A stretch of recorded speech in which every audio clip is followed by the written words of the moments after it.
All right, you guys, what's going on? Rasati out here in Singapore, and I am on this rampage, trying to get some stuff done because I have been slacking, like majorly slacking, the last couple of weeks, and it's already the 6th of October, and I'm like, dang, I meant to have so many other things done. So I've been timing myself. I've been using Teamwork, which is one of my favorite apps because I can write down all the things that are on my task list and then time myself from the time that I begin to the time that I end, so I can actually feel good about actually finishing my work. And actually, I said actually a lot, didn't I?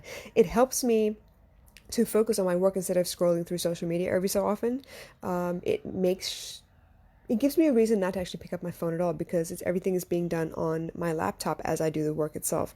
So I feel pretty good about that. Now today, I decided I was going to go ahead and hurry up and finish Lily Singh's book, How to Be a Boss. Because I feel like there are so many little nuggets that I can pick up from her based on her story. And she started when she was most disappointed in her own life and not enjoying anything at all, and she found a way to be happy and fun. So I wanted to go through the book and see what all she went through to kind of pull nuggets from there.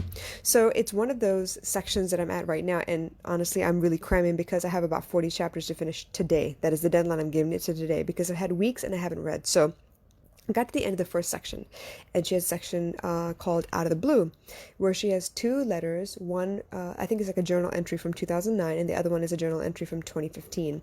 So, as I was reading it, it occurred to me, what is the point of taking self defense classes?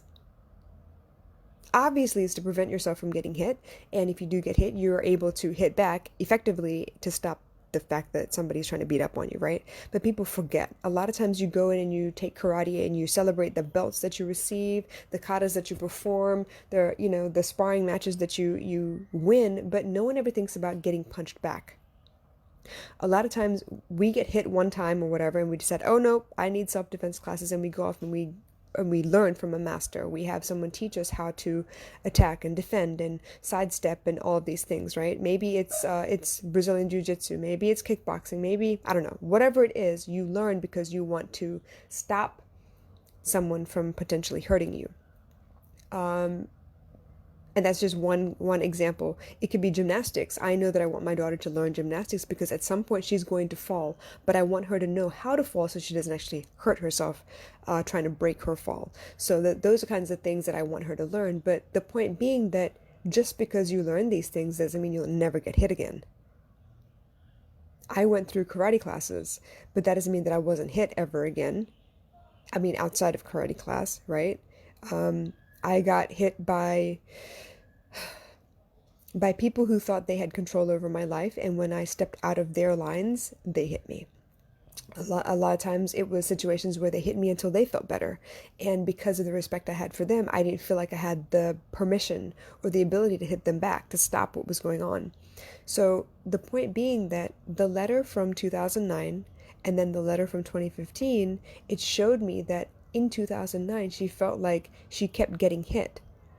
And even though she's been there before, she's been in situations where, she did not feel great. She felt depressed. She was upset and angry with herself. She started talking shit to herself, putting herself down because she just didn't feel like life was worth encouraging herself for. She felt so let down by the people around her that she decided that it was because she was pathetic that these people behaved the way that they did. But that's not the case. So that's what I wanted to talk to you guys about. When you find that you're being bullied into a corner or you're being hurt by somebody and you decide to go do something about it, you decide to learn a new skill set to help yourself prevent these situations, that doesn't mean that you'll never feel them ever again. That doesn't mean that you'll never find yourself sitting on the floor somewhere because someone punched you and you weren't ready for it. They caught you off guard. And maybe it's someone that you never expected to hit you. Maybe it's someone you never expected to come at you like they did. And so you were stunned into not responding, into not fighting back. The same thing with coaching. Just because you and I sit down and talk and I help you through situations doesn't mean you'll never feel that way again. Case in point being that I have a couple of friends that I've helped out, pro bono obviously, helped out with situations that they're in life. One person was having a really tough time at work. Management changed. She was struggling with what to do and how to do it, how to still keep her job without upsetting the new management. She wanted to be able to draw boundaries. She wanted to remind them that, hey, I'm not paid at the level that you want me to be working at, but I do care about the company. I don't want to leave. I do want to help out. But you've got to consider the fact that I'm not at that level, and you've got to give me just compensation. You have to address these situations that I'm facing as well. It was a tough situation, and I know for a fact that once she gets through this phase in her job, it doesn't mean it'll be the last time she ever faces this. There'll be a level 2 at some point in her life where she's going to have to revisit these lessons and draw boundaries and be respectful and learn when to say no. Another case in point is another gentleman that I worked with, and he was dealing with a tough time in his life where he was trying to reconcile the fact that his wife was not faithful. And he didn't see it coming. And when it happened and when he found out about it, both times were kind of devastating to him. And then he decided, okay, you know what? Nah, we're going to work through this because that is what we do. I'm going to stick by you. But that didn't mean that the voices in his head didn't go run riot. It didn't mean that his thoughts weren't always on, well, what if, what if, what if, what if? So I really want to make sure that I gave him the skill set, the tools that he could help himself pick himself back up. Because guess what? Right now, he may be in a great spot. Later on, something may happen that might question what he's been building and may give him one of those flashback moments to that time in his life where nothing was in control and he did not expect the news that he received. But he's gonna have to reach back into the skill set again and try again. So that's what I'm saying. What's the point of self-defense? The point of self-defense is for you to have a skill set to lean back on. It doesn't mean that you'll never get hit again. It doesn't mean that no one's ever going to attack you again. It doesn't mean that just because you learned about the 5 love languages, that's all you needed to do. You know about it now, and now it's automatically implemented. That's not how that works. You still got to put in the work. You still got to apply it in your life. And at first it seems foreign and unconventional and uncomfortable because you have to forcibly apply it. But with time, if you do it consistently, it becomes such second nature to the fact that you don't even think about it no more. It just happens. It just works because that's part of your routine now. Let me give you another case in point. Let's say that you want to lose weight. Maybe it's for your wedding. Maybe it's for a big, 20-year reunion that's coming up. I don't know what it is. You want to lose weight. You want to get fit. For me, I wanted to get fit right after I had a baby girl because I felt weak. It took a lot out of me. And for a good 2 years there, I didn't work out. I didn't do much of anything. It was enough for me to just drag myself out of bed, for real. But eventually I was like, look, carrying her is great. I love it. She's getting heavier though. And my back hurts. And I don't sleep well. And I wake up sore, which is not normal because I'm young. I'm not old. So then I went about, set about trying to gain weight. And it took me a while to figure out that I can't eat just anything. Some foods give me gas. Some foods give me acid. Some foods create phlegm in my throat. Like as soon as I finish eating, I have to clear my throat like 10 times. It's causing inflammation. And so I learned to start listening to my body. And it was weird at first. And, I fought it. And I was like, no, but I love food from outside. I love McDonald's. I love KFC. I love all these things. But it's like Taco Bell. Taco Bell is going to send you to the bathroom at some point, but it tastes so good you're not going to stop yourself. You're going to be like, it's worth the risk. I'm just going to do it anyway. But what I learned is if I really want to build the weight, if I really want to build the strength, I have to do 2 things. I have to watch what I eat according to what my body can handle, and I have to put in the work to exercise. Now, y'all know me because I complain about this all the time. I haven't fixed it yet because it's not urgent to me, but y'all know me. I'm going to start and I'm going to be gung-ho and I'll be posting everywhere and I'll do it for like 10 days straight without a day off because I don't want a day off. I could do this. And then something will happen and I will take a day off. Maybe my routine is kind of shifted a little bit because I have something that popped up and I had to readjust all my plans. And that becomes a day off by accident. And suddenly because I skip 1 day, it skips 2 days and skips a week and skips a month, and suddenly I have to start over again with the same amount of enthusiasm and energy. The fact that I know what to do to work out doesn't mean that automatically I will be fit. I still got to put in the work. I still got to create the habit. I still got to do everything that I know that I should do at the appropriate times to make it a habit. Just because I know which of the thousands of diets works for me doesn't mean that's enough. I still got to implement. And honestly, more than anything, all I am is an accountability coach. Yes, I talk about emotions. Yes, I talk about how you can, improve the strength and quality of your relationships around you, whether at work, whether at home. I talk to you about human relations and conflict resolutions and emotional management, all of that stuff. I talk about all that stuff. I teach all that stuff. But more than that, I hold you accountable. Because the first thing you and I need to sit down and talk about is, what is your goal? What do you want? What is it that you don't like right now that you want to change? And how badly do you want to change it? And then we start the process of sorting through all of your emotions, sorting through everything that's going on in your head. Because once we sort through that, we understand better why you feel like you're stuck, where you feel like you're stuck, where did those beliefs come from? Then we start digging deeper. But the point being that every time you check in with me, you let me know, hey, I tried this. Okay, well, did it work? And if it didn't, all right, are you open to trying something different? Just because you know how to defend yourself doesn't mean you're automatically defended. It's not like putting up a invisible force field.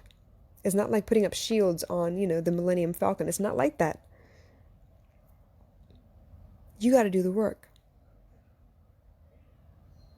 If you're taught to protect your midsection and protect your face, you got to do that every time. You got to have your hands in position every time. If you know how you're supposed to stand so that you're not easily knocked off balance, that means every time you're in a standing position, you need to be in that stance every time so you're not knocked off balance. If you know that to fall and not break your arm because you're trying to brace yourself as you fall, that you need to tuck and roll, that means that every time you fall, you automatically tuck and roll. But in order to do those things without thinking about it, you got to intentionally do them over and over and over again. That's what practice is. Games aren't won on the field during game time. They're won in practice, where we run your ass ragged. You do the same drills over and over again until they're second nature. They run you over and over in soccer practice, in football practice, in cricket practice, over and over because they don't want you worn out and struggling to get to the end of the pitch during the game. They want that part to be easy. Then all you got to do is focus on how the ball is being bowled at you. I hope this makes sense, y'all. I felt like I really needed to jump on and tell you guys this because it felt strong to me. Just knowing how to defend yourself is not the whole thing. You got to implement. You got to make it second nature. There is a reason, Navy SEALs, Black Ops, all of that, all those people, they're so well trained. Let's talk funny for a moment, right? I love the TV show Psych. The reason Psych was so good at what he does, even though he's not actually a detective and he's not actually a psychic, is because he was trained from a young age to notice everything in a room. Everything. And he hated it. He fought his dad about it all the time, but his dad would not relent because his dad was a really great detective. So what happens? It becomes second nature. He notices shit that nobody else notices. Why? Because he's on high alert all the time. If those skills can be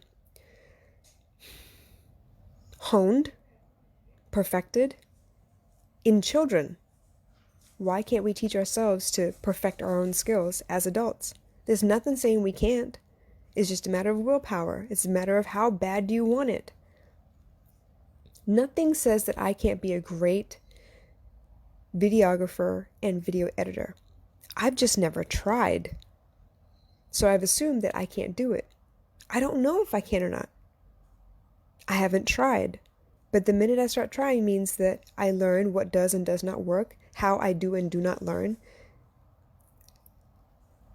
A great example would be I didn't think I could build a website until I sat down with a YouTube tutorial and half of my screen and built my damn website. And I did it. I was good at following instructions, and the rest after that was about creating the kind of look that I wanted. It became more stylistic than it was following directions. I didn't know I could cook. I didn't know I could cook Western food or soul food until I started trying. But the fact that I did it over and over again meant that I perfected my skill set. So please, please understand, just because you know how to defend yourself or protect yourself or build confidence doesn't mean that it's automatic every time. You gotta put in the work. You gotta make it second nature. The fact that I see the way that I see as far as what needs to be done in a situation to diffuse the situation or to help both parties get what they want, that didn't happen overnight. I wasn't born with that. I've been through enough crappy situations where I realized, hey, if I feel like crap, imagine what the other guy feels like. I learned to see this way. And now it's second nature to me. And while it doesn't occur to you as simple logic, it does to me, which means I have a responsibility to teach it to you, which is what I'm doing. So you guys, thank you so much for listening. I hope it did help. But in the meantime, if you have questions, concerns, comments, retorts, I don't care. Drop them in the comments. Let me know. Because ultimately, I'm here to serve you and to remind myself. I love you guys. I'll talk to you later.